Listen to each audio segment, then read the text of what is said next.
Kaibigan, kumusta ka naman?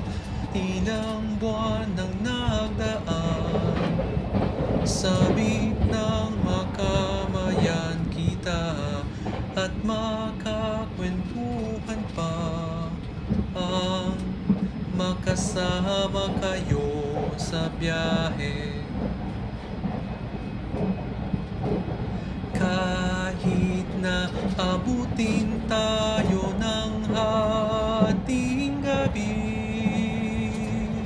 at pag nakita sa ilalim ng mga tala, mga tawanan at kantahan, pagkasama kayo'y tila walang hanggan.